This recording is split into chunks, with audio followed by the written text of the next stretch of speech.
1 Coríntios capítulo 2, versículos 6 ao 16. Todos encontraram, amém? Amém ou misericórdia? Amém, né? Esse negócio de amém ou misericórdia já pegou moda na sala dos meninos. Às vezes a gente dá uma referência lá e a gente nem precisa dizer nada, diz, irmão Júnior, tio Júnior, misericórdia, não conta ainda não. Então já é um costume, né, de nós aqui, quando está esperando uns pelos outros, e eles ainda pequenininhos, né, mas já começam a absorver esse tipo de, digamos assim, de brincadeira. Diz assim o texto das Sagradas Escrituras: entretanto, expomos sabedoria entre os experimentados, não porém a sabedoria deste século, nem a dos poderosos desta época, que se reduzem a nada.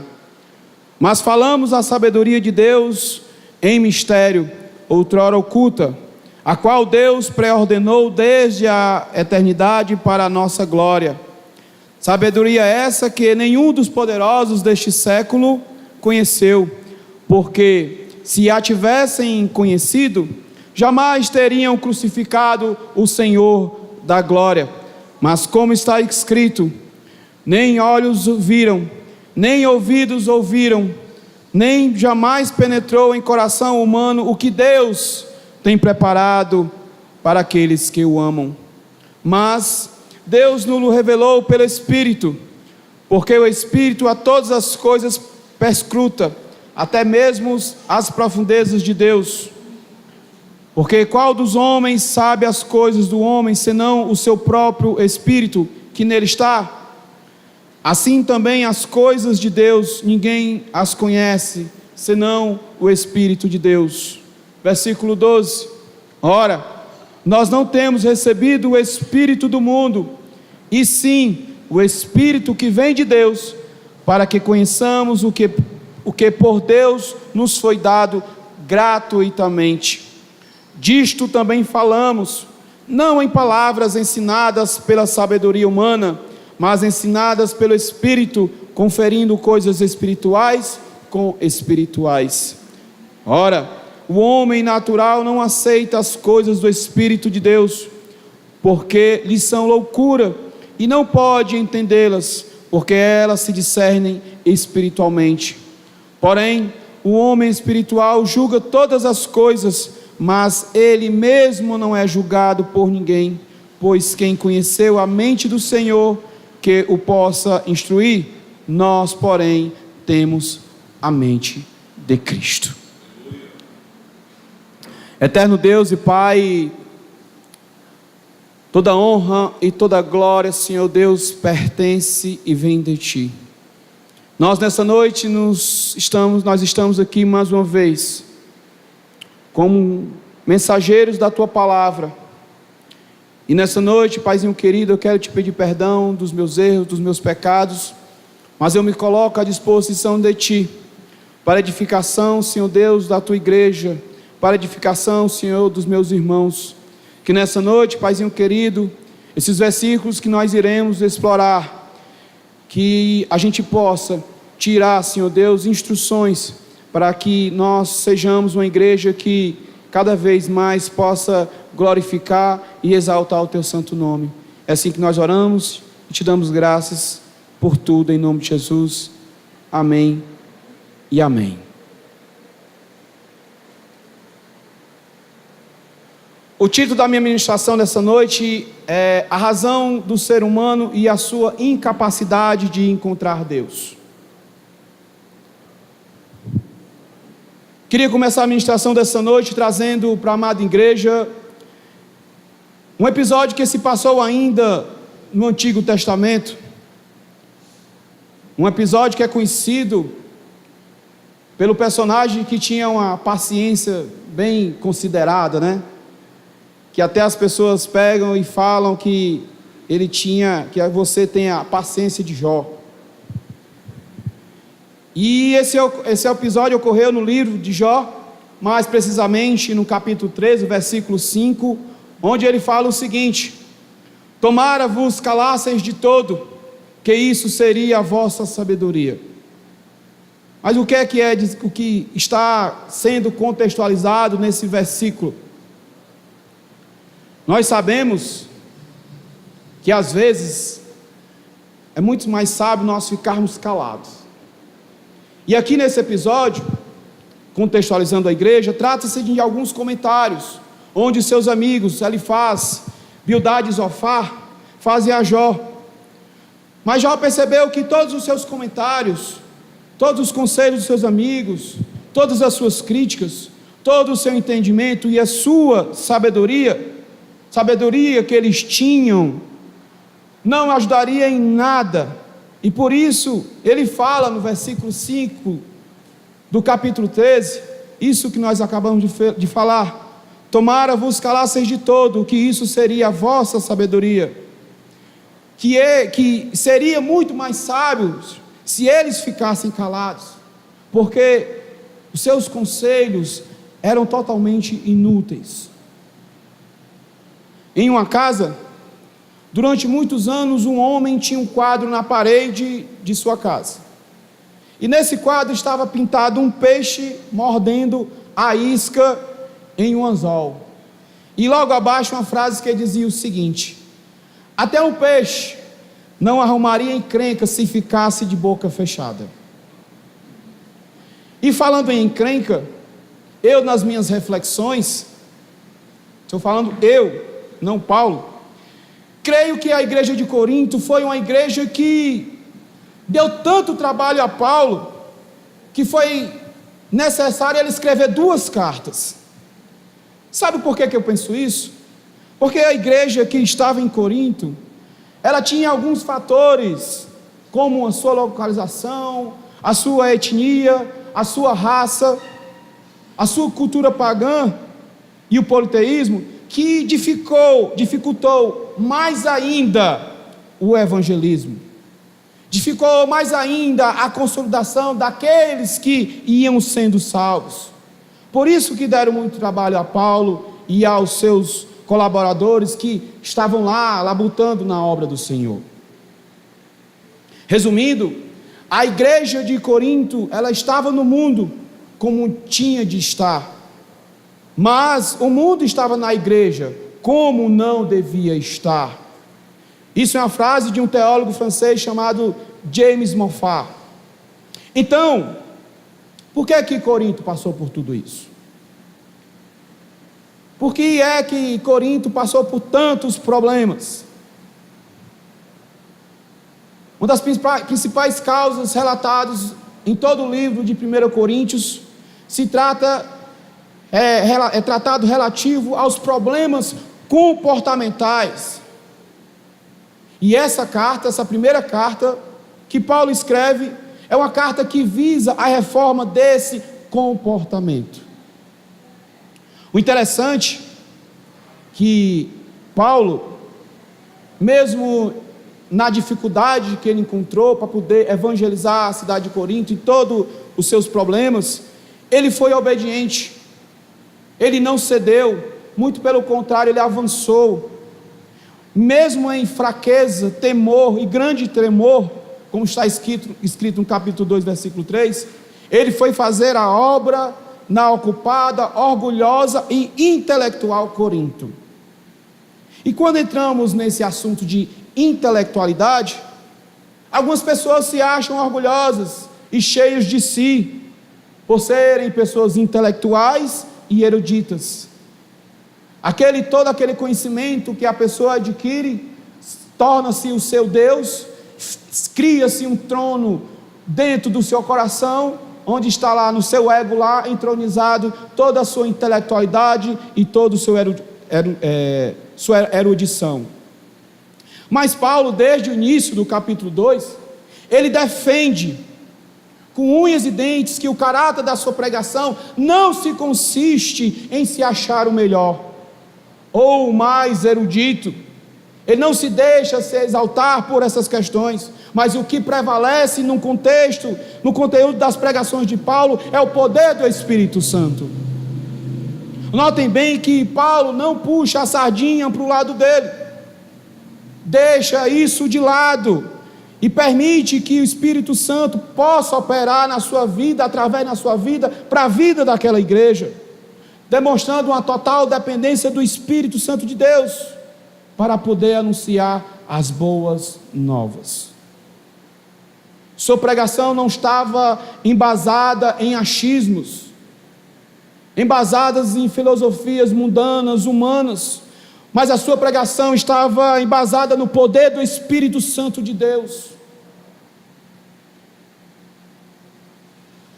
E agora nós entramos nessa parte onde explica o que é verdadeiramente nós sermos sábios. Não sábio como o mundo prega, como o mundo ensina, mas principalmente nós sermos sábios aos olhos de Deus.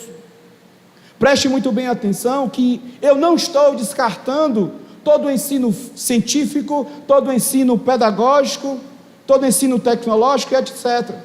Ensino esse que é passado nas escolas, nas faculdades ou em qualquer outra instituição de ensino. Mas a razão e a sabedoria humana, nenhuma delas consegue entender e explicar as coisas de Deus. Nenhuma delas. Nós acabamos de ouvir aqui nessa noite do pastor, e nós podemos também acompanhar no nosso grupo que nós temos nas redes sociais, um caso que ocorreu com a Maria. Foi constatado, foi tirado lá, que ela tinha fraturado. Não foi assim, irmão Nazareno? Foi tirado lá o laudo, foi feito o exame, mas depois foi um outro médico, chegou lá, o que é que essa menina tem? Não tem nada, ela foi curada. Isso demonstra o poder do Espírito Santo de Deus, o poder que há em Deus, porque nós cremos nesse Deus que nos consola, que nos protege, que nos salva. É esse o Deus a quem nós servimos, um Deus onde conhecimento nenhum, razão nenhuma, sabedoria humana nenhuma consegue explicar. A esse Deus a quem nós servimos, ciência nenhuma consegue explicar, nenhuma. E a partir de agora nós tentaremos entender essa passagem do capítulo 2, do versículo 6 a 16.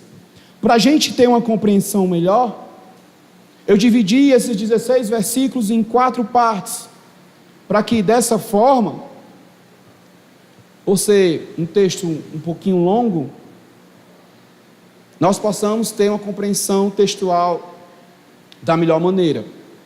Então, a primeira parte, ela é dividida do versículo 6 ao versículo 9,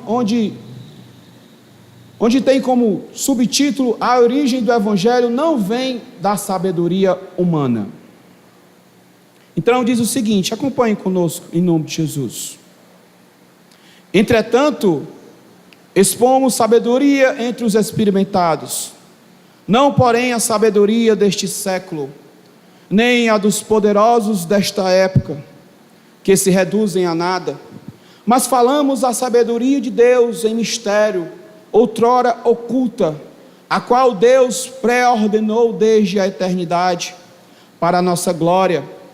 Sabedoria essa que nenhum dos poderosos deste século conheceu, porque se a tivessem conhecido, jamais teriam crucificado o Senhor da glória. Mas como está escrito, nem olhos viram, nem ouvidos ouviram, nem jamais penetrou em coração humano o que Deus tem preparado para aqueles que o amam. Uma das coisas que Paulo deixa bem claro aqui, meus amados irmãos, é que o Evangelho não deve nada comparado à sabedoria humana. Pois com relação à sabedoria de Deus, a sabedoria humana se torna insignificante e ela desaparece. Ou seja, os nossos títulos, os nossos conhecimentos, isso não representa nada comparado à sabedoria divina. E Paulo começa aqui, nesse versículo, começando falando aos crentes mais maduros na fé. Mas para os crentes mais maduros na igreja de Corinto, quando ele diz os experimentados, porque em momentos posteriores, mais precisamente no capítulo 3, versículo 1, ele dialoga com os coríntios, falando como crianças em Cristo. Aquelas pessoas ainda não estavam preparadas para receber o verdadeiro alimento espiritual, o alimento mais sólido. Por isso que ele começa dessa forma, falando como a experimentados.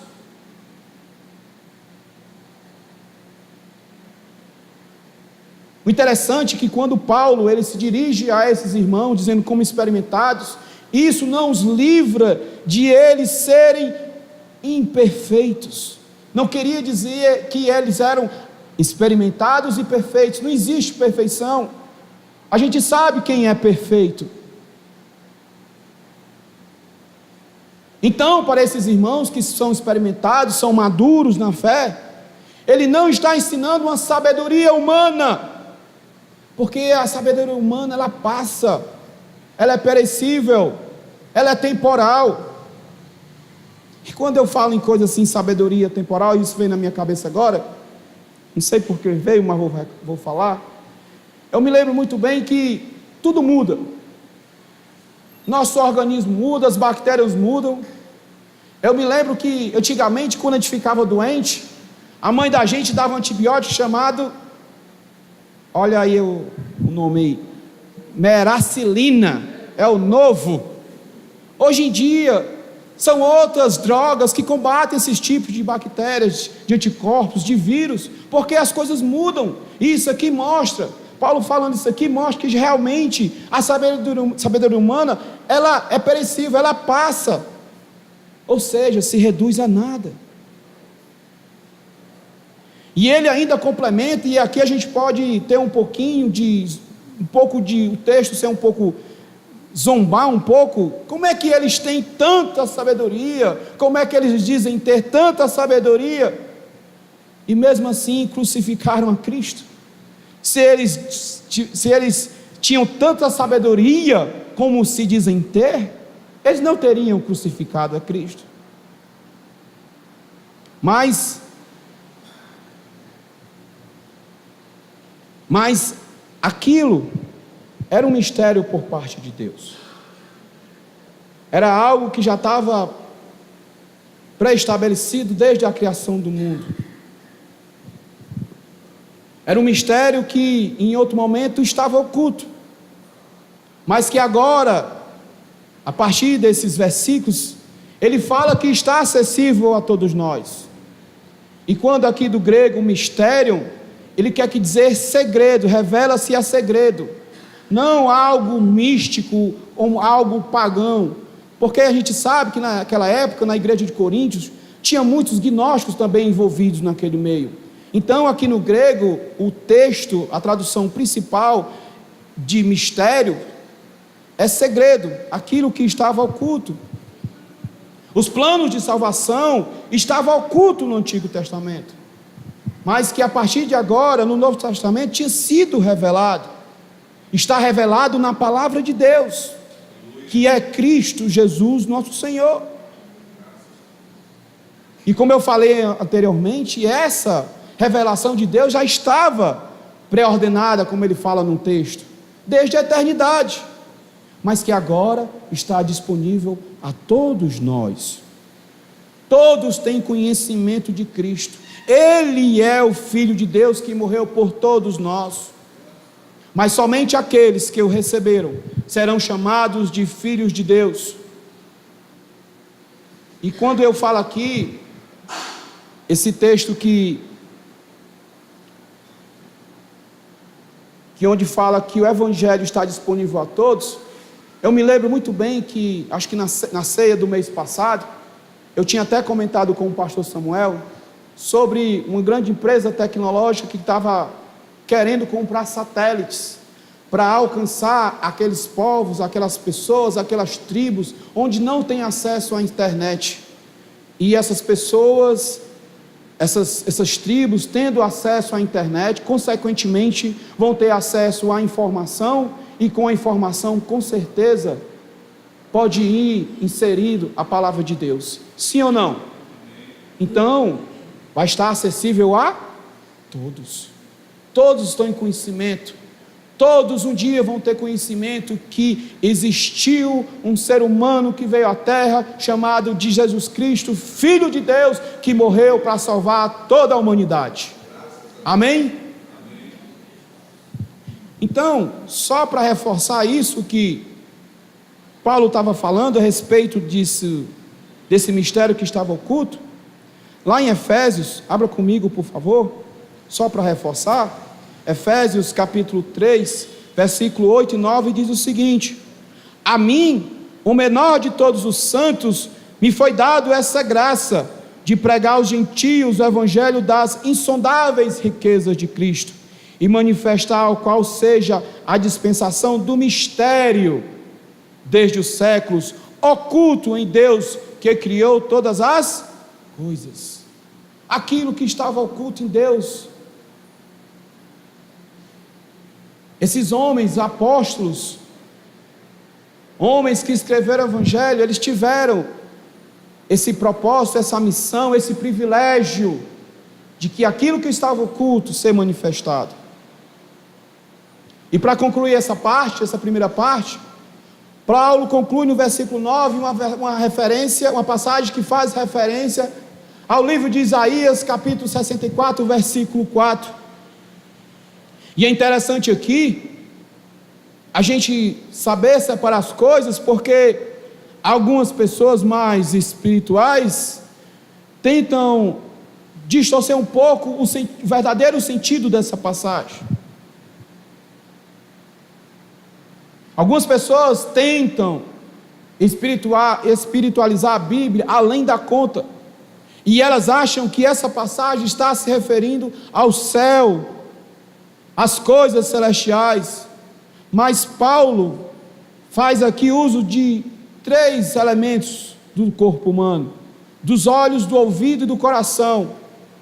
Por meio dessas 3 coisas nós aprendemos as coisas terrenas, mas que elas são insuficientes para aprendermos as verdades divinas. E quem é que nos revela isso?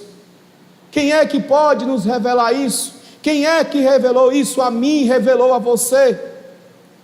Aí a gente parte para a segunda parte, que é do versículo 10 e versículo 11, onde tem como subtítulo: a revelação é feita pelo Espírito.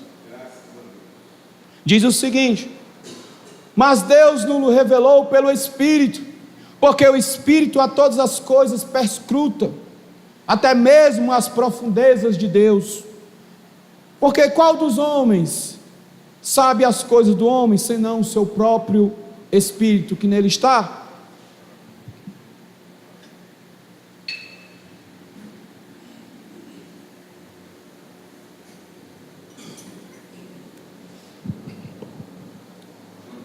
Pois bem, essa revelação só é concebida pelo poder do Espírito Santo de Deus. Essa profecia, como eu falei anteriormente, proferida pelo profeta Isaías, jamais teria sido descobertas através de pesquisas científicas ou de devaneios filosóficos. Sozinha a humanidade seria incapaz de desvendar os mistérios ocorridos na palavra de Deus. Sozinho, a razão do ser humano, ela é incapaz de encontrar a Deus. E essa revelação do Espírito Santo de Deus, ela é uma revelação salvífica, porque nenhum homem, pelos seus argumentos, pela sua capacidade cognitiva, pela sua inteligência, podia salvar a humanidade. Nenhum. E essa revelação e essa inspiração foi dada àqueles que escreveram a Bíblia, porque somente o Espírito Santo de Deus é que tem a capacidade de penetrar nas coisas de Deus. Então é através dele que nós temos essa iluminação.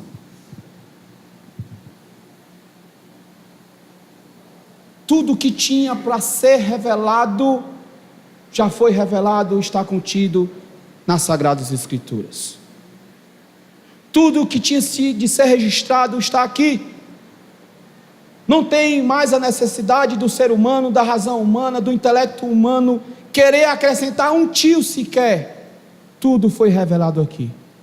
Tudo o Espírito Santo revelou àqueles homens, àqueles profetas, àqueles apóstolos, e ficou registrado nas Sagradas Escrituras.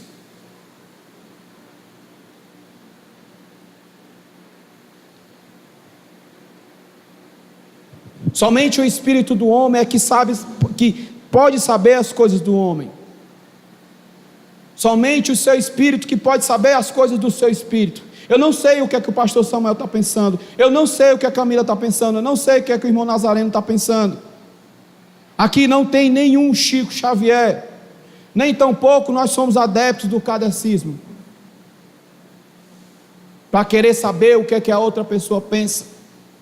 E às vezes a gente vê alguns irmãos em alguns arraiais evangélicos à procura de algo espiritual, alguma revelação divina, algo sobrenatural da vida, o que é que vai acontecer?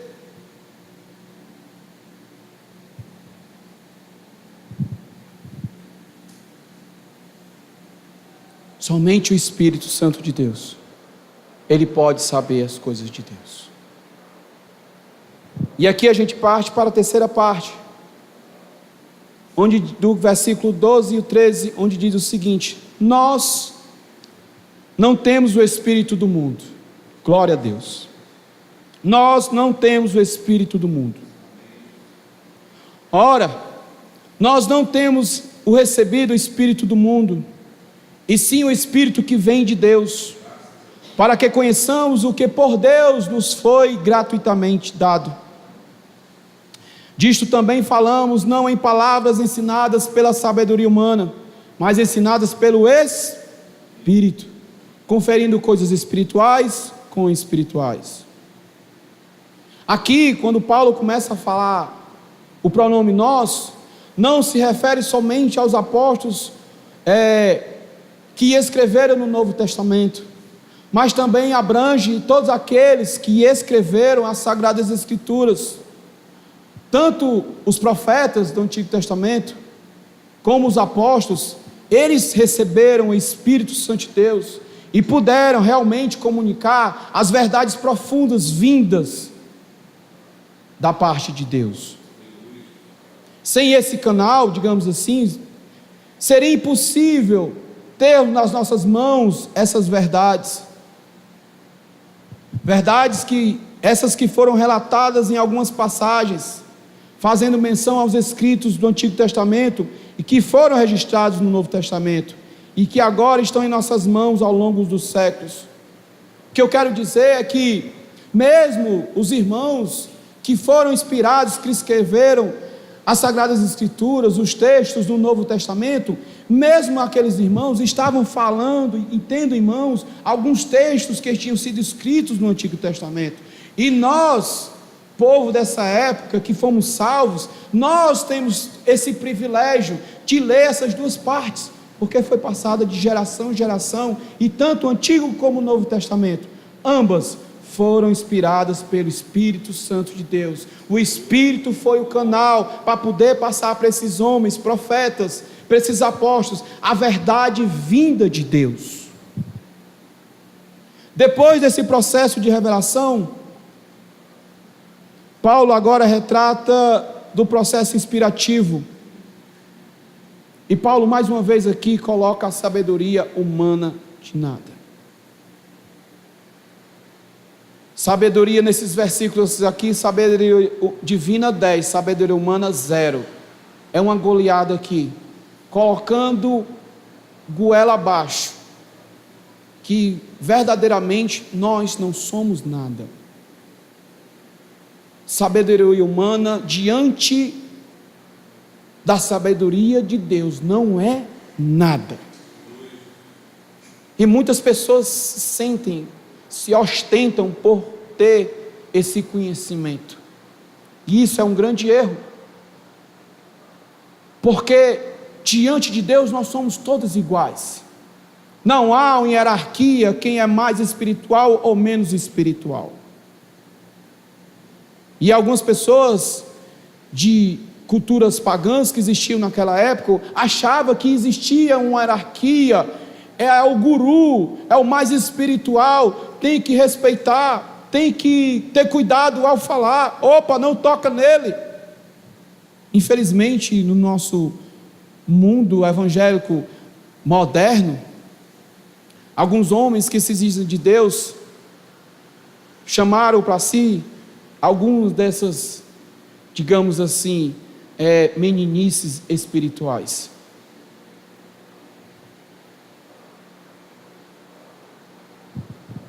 A sabedoria humana não tem intervenção naquilo que foi registrado nas Sagradas Escrituras.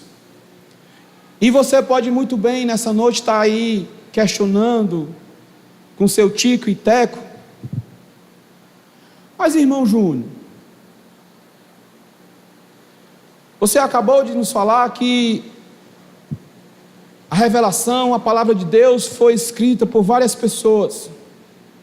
E a gente sabe que cada escritor teve a sua peculiaridade para escrever a palavra de Deus. A forma que Paulo escrevia era uma forma totalmente do que Lucas escrevia, do que João escrevia, o profeta do amor. Cada qual tinha uma forma de passar aquela mensagem. Como é que isso pode ser? Como é que isso se explica? Se houve isso? O que eu quero deixar e o que eu quero explicar é que o evangelho que foi escrito, ele não foi algo mecanizado, robotizado, mas Deus concedeu todas as palavras das Sagradas Escrituras e revestiu com o estilo peculiar de cada um, permitindo que a personalidade de cada autor tivesse ali presente, mas sem perder a verdadeira essência que Deus queria transmitir. Por isso que nós cremos que toda a palavra de Deus ela é inspirada, ela é inerrante, ela é infalível e que ela se complementa.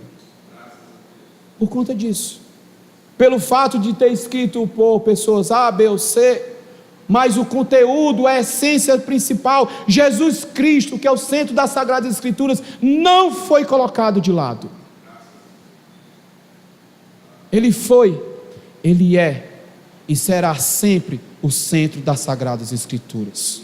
Nós aprendemos aqui em domingos anteriores que não existe evangelho sem Jesus Cristo, e que também não existe Jesus Cristo sem a cruz.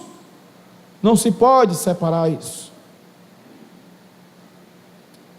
Vamos para a quarta e última parte, onde tem como subtítulo discernimento espiritual, versículos 14 a 16. Diz o seguinte: ora, o homem natural não aceita as coisas do Espírito de Deus, porque eles são loucura, e não podem entendê-las, porque elas se discernem espiritualmente. Porém, o homem espiritual julga todas as coisas, mas ele mesmo não é julgado por ninguém. Pois quem conheceu a mente do Senhor que eu possa instruir? Nós, porém, temos a mente de Cristo. Paulo termina o versículo 13 e já começa o assunto no versículo 14 a respeito do discernimento espiritual. Apesar de muitas interpretações que eu encontrei em alguns comentários, a que mais se adequa aqui se refere ao ensino de verdades espirituais por meio de palavras concedidas pelo Espírito. Paulo quis dizer que o processo de inspiração envolve a transmissão dessa verdade, com palavras escolhidas especialmente para esse fim pelo Espírito de Deus. Por isso, meus amados irmãos, que o homem carnal, ele não aceita as verdades e as coisas que vêm de Deus. E um dia, algum de nós já passamos por isso. Quando estávamos sendo evangelizados, a palavra de Deus não entrava, não penetrava pelos nossos ouvidos, muito menos descia ao nosso coração.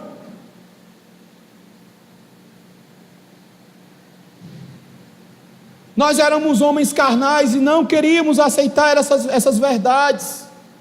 Nós não queríamos aceitar as coisas de Deus.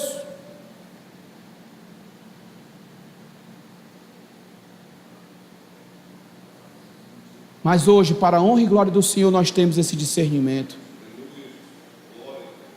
Mas para a humanidade, mas para a maioria da humanidade, o Evangelho é inviável. O Evangelho é surreal, o Evangelho é impossível. Mas para nós que fomos salvos, mas para nós que somos regenerados, mas para nós que procuramos ter uma santidade todos os dias, é poder de Deus revelado pelo Espírito Santo. E isso vem desde a antiguidade e está registrado nas Sagradas Escrituras. Mas o homem carnal, ele não aceita. Ele não aceita às vezes por não querer.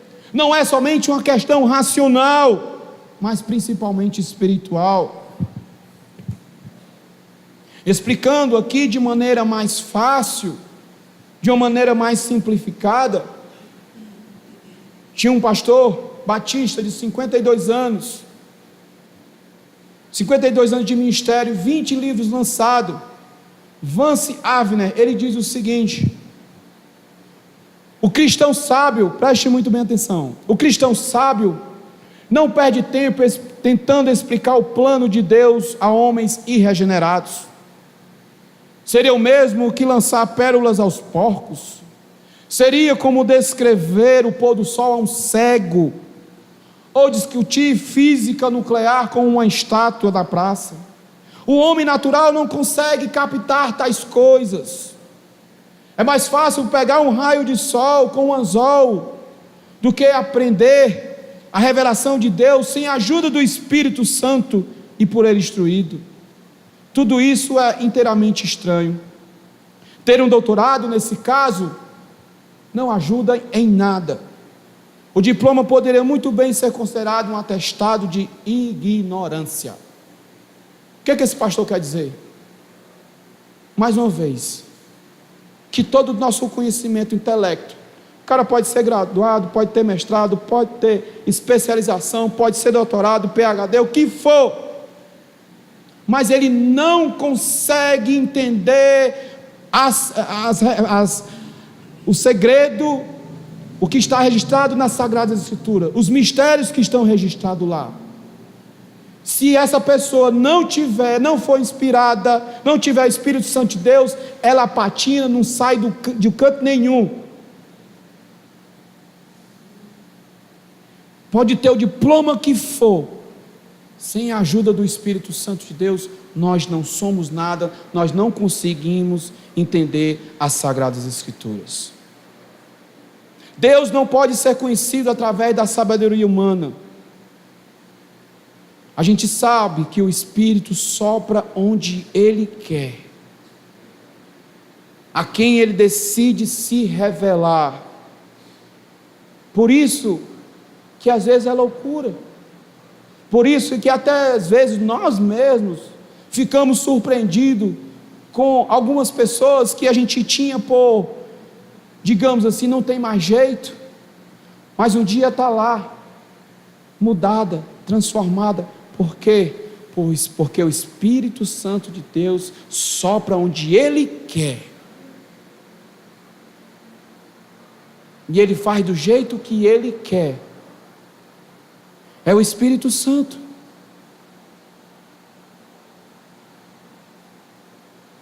Ele quem decide a quem quer se revelar.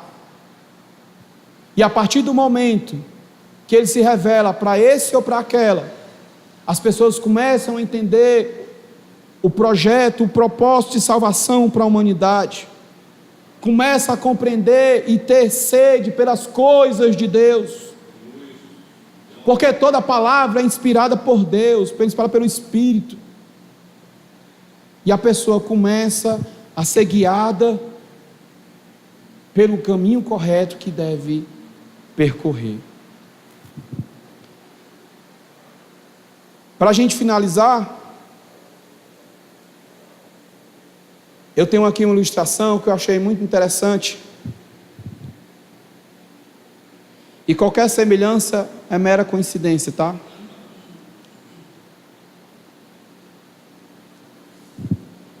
Olha como é que começa o texto. Toda a comunidade se envolveu na construção de uma nova igreja em um bairro distante, afastado da cidade, onde moravam muitas pessoas, mas onde, pela distância do centro da cidade, poucas pessoas queriam investir na abertura de uma igreja. O pastor que encabeçou esse projeto marcou o culto de inauguração. Apesar de poucas pessoas estarem ali naquele momento, o pastor seguiu confiante a proclamar a sua mensagem.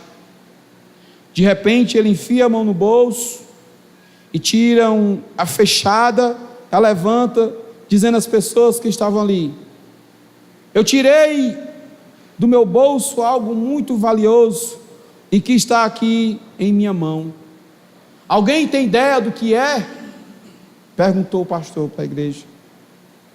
Aí o João Marcelo, não, o menino, disse: é uma moeda de R$1, pastor.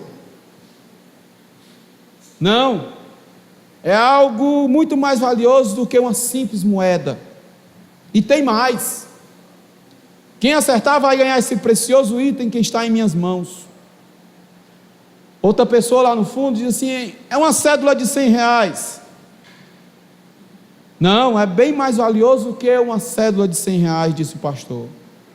Todos ficaram em silêncio, sem saber o que poderia haver dentro da mão do pastor.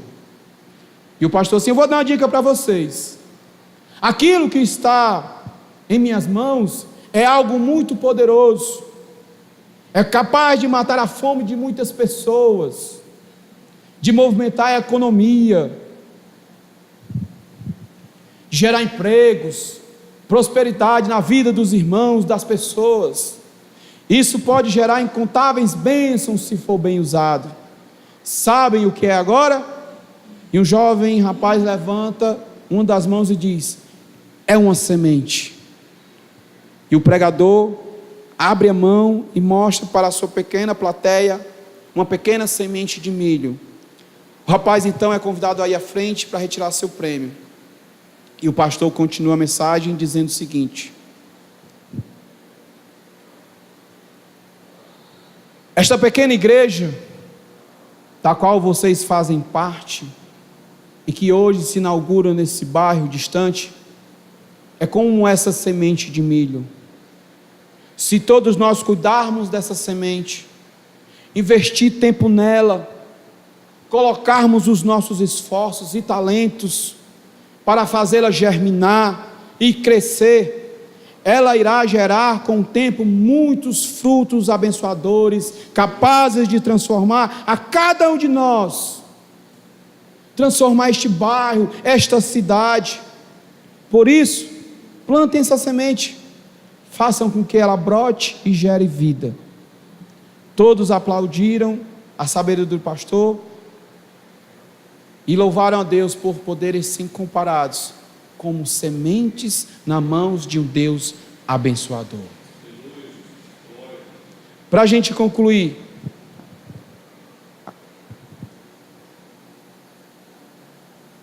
que nós tenhamos sempre essa sabedoria divina,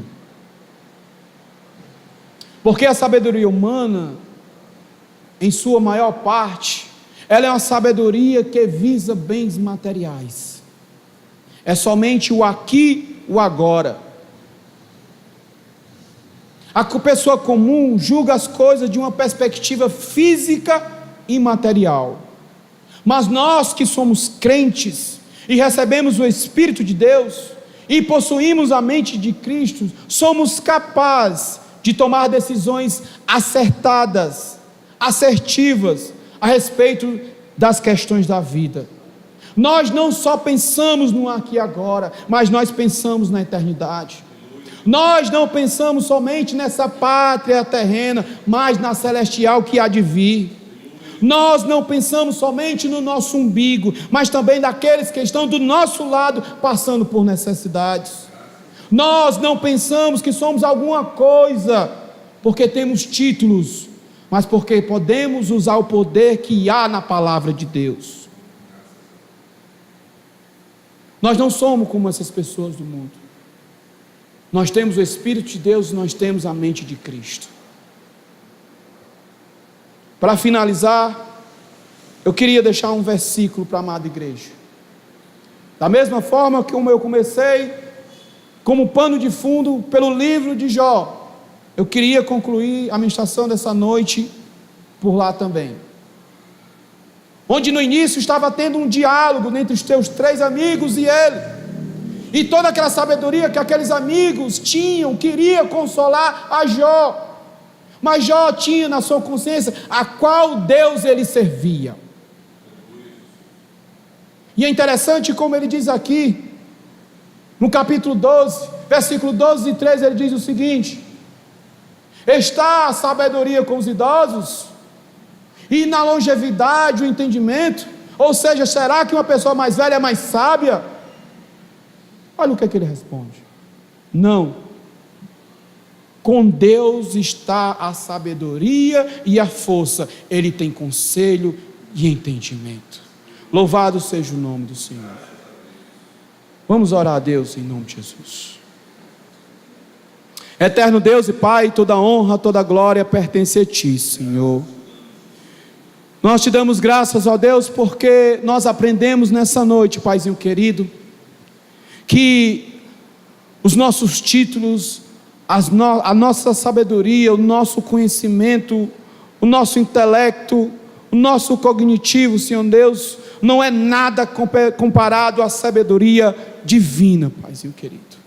E nessa noite nós entendemos, Paizinho querido, que nós devemos depender dessa sabedoria que vem de Ti, vem guiar os nossos passos, vem direcionar, Senhor Deus, a Tua igreja aqui, Paizinho querido, para que cada vez mais a gente possa avançar na Tua obra, que o Espírito Santo de Deus, assim como iluminou, assim como Ele revelou para aqueles homens, que Ele possa também ser o nosso guia, nos instruir, que decisões nós devemos tomar. Obrigado, Senhor, obrigado, Paizinho querido, que a ilustração, Paizinho querido, que nós trouxemos nessa noite, dos grãos de milho, possa fazer com que a gente tome essa responsabilidade para si, e que a gente possa trabalhar em prol da Tua causa aqui nessa igreja, que a gente possa multiplicar, que a gente possa abençoar, que a gente possa, Senhor Deus, em nome de Jesus, poder espalhar o Evangelho por esse bairro, por essa cidade tão carente de Ti. Muito obrigado, Deus, porque nós estamos aqui, Senhor Deus, para fazer a Tua obra. Nós estamos aqui, Senhor Deus, porque um dia o Senhor morreu por nós, e nós podemos, Senhor Deus, receber o Espírito de Deus, e nós podemos ter a mente do Teu Filho Jesus Cristo. É assim que eu oro e Te agradeço por tudo, em nome de Jesus, amém e amém. Glória a Deus, que Deus abençoe.